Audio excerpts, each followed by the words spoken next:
این روزا با خودم رفتارم عجیبه، فشارم بالا اوضاع حالم وخیمه، میگیرم سرگیجه کارام بی نتیجه، تعریفی نیست وضع مالیم تجیبه،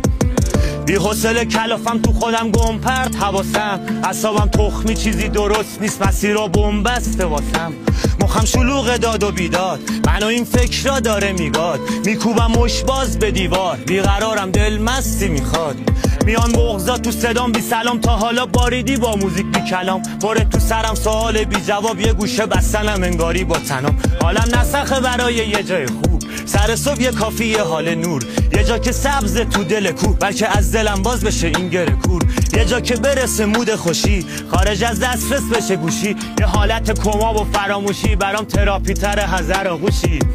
دور شدم از بقیه وقتی بودنم براشون بی‌معنیه، تنهاییم دیدنیه، جوونیم به پیریم چه شبیه،